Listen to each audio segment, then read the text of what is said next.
Come back to me, crumb snatchers. Come back to me, baby, because I don't want to go. Welcome back to Keisha's Crumbs, y'all. It's been a long, long time no see, and I know it's my fault and not yours. In today's video, I'm going to share this lovely oxtail recipe that I concocted for you all. I'm going to share it with you, but I'm also going to tell you why I have been away for a while. Not at all my intention, but I need to do better. I want to do better. I am going to do better. And I need you all to help me stay encouraged. Thank you all so much for your continued support. The subscriptions are steadily increasing. The views are increasing. As long as I can continually post, the views are increasing. So I appreciate y'all and I love y'all so much for being interested in my content and watching it. So I'll be in and out talking about both why I haven't been here, what I want to do better, and this recipe. So you just saw in that pan were my oxtails. In this pot, you have butter, you have green onion, you have a little bit of yellow onion, but you also have shallots, y'all. Shallots, I have to talk to you about shallots one day, but it looks like a really small onion. I'll insert a picture right here of what a shallot looks like. But the little red things that you see cut up that looks like small bits of red onion, that's actually shallot. And shallot has its own flavor profile. Very unique, very delicious. They're a little expensive too, y'all, but that's because they offer a unique flavor and richness to your dishes that you cannot get with regular onion or green onion. So again, this is shallot, green onion, and regular onion. I don't think that I've added my garlic yet at this point. Now, over in the pan, you saw that I had my oxtails. The oxtails have already been prepared. Y'all, I will have to show y'all how to make oxtails. You won't see it in this video. In this video, I had already made them, and I just warmed them up in the oven to render the pot liquor so that I could add some of the pot liquor to my sauce. I'm showing you right now how tender the meat is. It pulled very easily away from the bone, and I think I'm going to even squeeze it a little bit between my index finger and thumb. But y'all, they were delicious. That's how I like my meat, on the bone, and you have to kind of tug on it to get it to pull away. That's how, I mean, to me, that is perfection. Also, a lot of people like big oxtails. I'm not a fan of big oxtails, y'all. They don't necessarily have to be small either. These were on the smaller side. The meat market that I got them from had them on the smaller side. But I actually prefer smaller ones over bigger ones. And the reason is because, let's face it, people who eat oxtails, we want them for that gelatinous goodness, right? We want that rich, full, fatty flavor that comes in the oxtail. Right here, I'm mixing in some heavy whipping cream because what I'm about to do is make an Alfredo, y'all. This is oxtail pasta, and I will have to tell you where the inspiration came from. But again, watch what I'm doing as I'm talking. I've just sauteed those vegetables. I've added my heavy whipping cream, and in my mind, I'm thinking of how much whipping cream I need for the amount of sauce I intend to make. That's one thing you want to be sure about with your Alfredo. You don't want it to be too thick and you don't want it to be too thin. So you have to be mindful about the amount of whipping cream you use, and you have to be mindful about the amount of cheese that you put in it because too much cheese will make it too thick. As Alfredo sauce cools, it's going to thicken and you don't want it to turn into a paste. But anyway, I got the inspiration for this beautiful recipe from a homegirl of mine. She is from Louisiana. Her name is Lulu Boyd. And it's so ironic. Here you can see that I'm actually taking some of the pan drippings, y'all, from the oxtails. I'm being careful to spoon up just the drippings, the pot liquor, and some of the bits of meat that are left in the pan and to leave behind that oil. So I'm actually leaning the pan at this point to get more pot liquor and leave behind the fat, okay? We're not going to put all that fat in there, but we do want those remnants of meat, baby. Oh, yes. Oh, yes. Give me every crumb. And so my homegirl from Louisiana, Lulu Boyd, actually had come to Dallas on a trip with her girlfriends, and she had visited the Kiss restaurant. At Kiss, she ordered oxtail pasta, y'all, and she made a post on her social media. And I commented underneath it. It was such a beautiful bowl of pasta. I'll insert it right here. I commented under that post and I told her, "Oh my God, I have to recreate this. That looks delectable." She said it tasted like nothing but a bowl full of love. Right here, you can see that I'm going in with the body of seasoning. So initially, the only thing you really saw me add was some pink Himalayan salt, and some uwi kg. That is all I have added. Now, I don't put this body up in all of my recipes. Some people, I see them using it in everything they make. I only use it when I'm looking for like a really herb forward flavor. You know, that body of seasoning is called the everything seasoning, I think. But it has like parsley, it has oregano, it has basil, it has thyme. Then, of course, it has like a bit of garlic powder and onion powder, which y'all know in the South we put that in everything. But anytime I'm looking for something that is really like a herbaceous flavor, because I'm doing this Alfredo, and I don't want it to taste like, I just want it to taste like cream. I want it to taste like cream and butter, because I want the pot liquor from my oxtails, the gravy, the remnants of the gravy that came off those oxtails. I want that to actually flavor my Alfredo. So it doesn't just taste like I have oxtails and regular Alfredo, but I want the Alfredo to have the flavor of the oxtails as well, so that as you eat the pasta, even if you don't have meat on your fork, baby, you still taste oxtail. Okay, so remember, I have the pot liquor and a bit of the fat from the oxtail pan in this Alfredo, y'all. It is beautiful. It tasted delicious, but I wanted some herbs as well, and that's why I used the body. My home girl posted a picture and I said, "Girl, I have to recreate this." She said it tasted like a bowl full of love. And she said, "Yes, please recreate it." So that's what I'm doing here.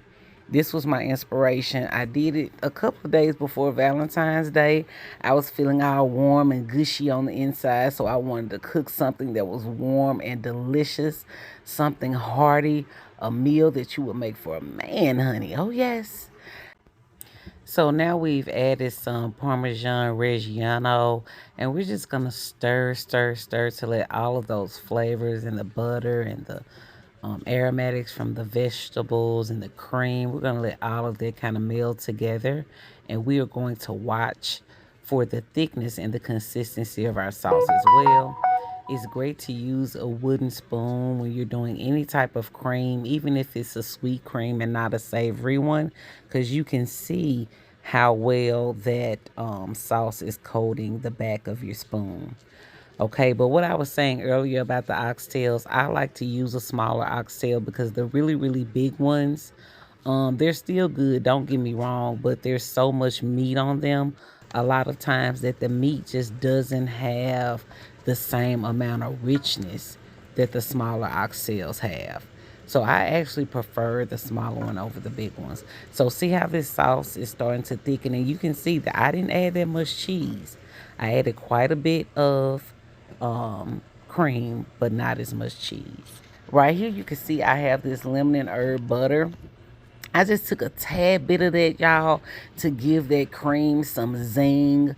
Normally, you would think of people using garlic butter in their Alfredo, but I actually wanted a bit of zing, a little pop of flavor, citrusiness, if you will, in the Alfredo sauce, which is why I used a tad of that lemon herb butter.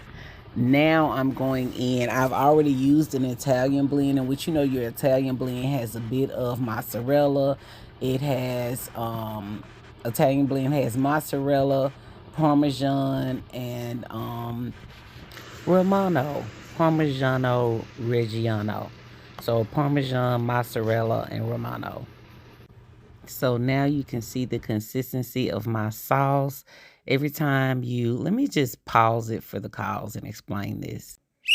So it's so weird, y'all, because this works with like caramels, any type of sauce that you're looking for a consistency. You want to use a wooden spoon. I explained that earlier.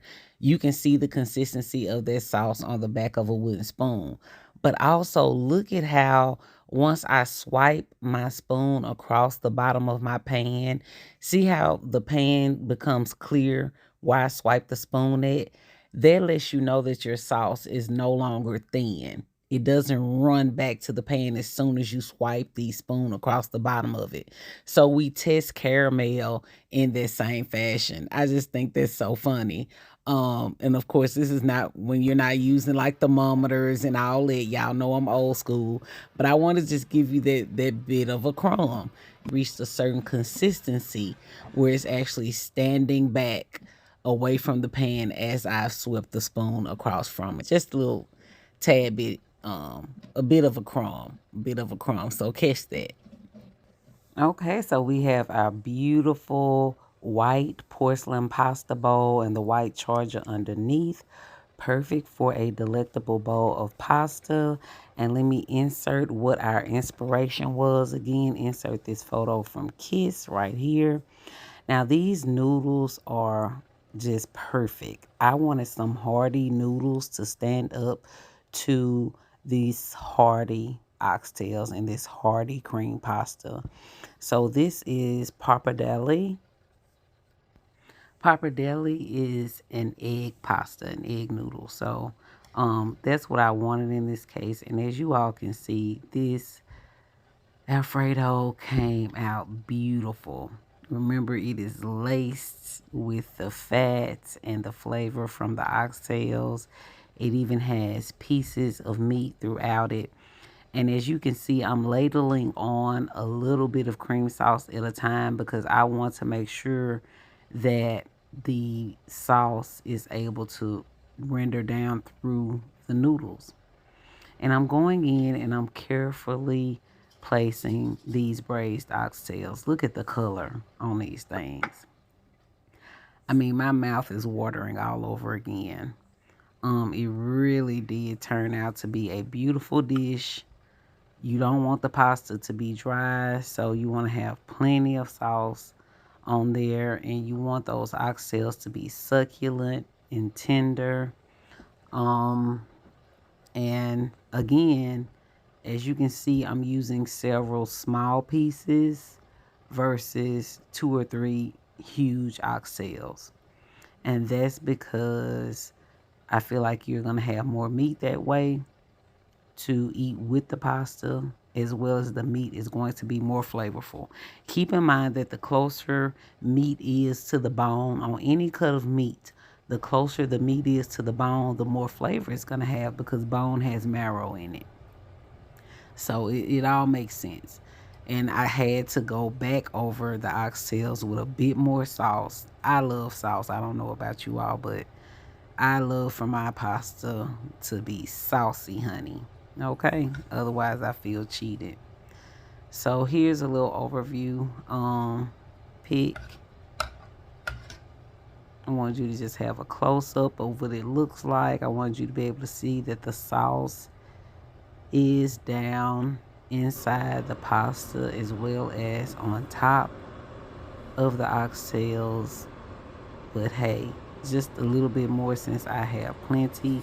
Again, now you can see even after the sauce has cooled down, you see that it still has movement to it. It did not become stiff because I didn't overload it with cheese. And for me personally, again, you know, I like my fresh vegetables just to have that bit of extra freshness, that bit of bite in terms of texture, that crunch. So some of the same vegetables that I sauteed in the actual sauce, I'm using to also garnish the dish. And here's an even better shot of it overhead. Okay, cleaning up the rim of the bowl. And y'all, I'm going to have to make this again soon. I really feel like there's no better way. Excuse me, there's no better way to serve up oxtails as for me and my palate because I love pasta. I try not to eat too much of it, but I love pasta. Oxtails with rice and gravy or peas and rice, beans and rice is great as well. But depending on whether, a person prefers rice over pasta or pasta over rice, this is a great alternative. So on this particular day, I had also made up some Chinese style sauteed green beans. They were fresh green beans that I sauteed with garlic and ginger. So I'm going ahead and putting it in on the side. Just arranging everything on the plate so I'll have a beautiful picture since I did cook the green beans, as well as I think I fried some pork chops or pork steak, some fried pork I made as well. So I think I included that with the picture as well. But yeah, there it is. It just ended up being a beautiful meal, and I will have to make it again soon. I hope you all enjoy it. But beautiful meal, y'all. Tell me what you think down in the comments. And what I was going so back to what I was going to mention before about the time that I've missed here on YouTube. You all, please continue to engage with me. I know a few of you do leave comments. But for example, whatever you want to see me make, tell me in the comments because that really motivates me. One of the subscribers have asked me to make some homemade banana pudding. And honey, as of yesterday, I've already gone to purchase the ingredients. So it really encourages me for you all to tell me what you want me to make because I mean, quite honestly, I can cook almost anything. I have cooked almost anything in my adult years. So, that's one thing you can do to keep me motivated. Talk to me in the comments about what you see. Ask me questions and let me know what you want to see me cook. And I said all that to say I will definitely show you how I prepare my oxtails. If you want to see them made a certain way, like in the oven, in the Instapot. If you want to see them made soul food style with just gravy, brown gravy, and rice, and another soul food side. Or if you want to see them made Caribbean or Jamaican style, I can do that as well. Okay, so I'm sorry that I have been away for a while. It's just again with the weather, it had gotten bad here in the state of Texas, and I had some things that I had to do around my home, just getting my home front together. But I really want to get back in the swing of things, and I want to be super consistent. But I'm being transparent enough to let you all know that I would like your engagement to help keep me motivated. And big ups and big props to you all who already do so. I appreciate you and I love you for that. Thank you, and I hope you all have a great day.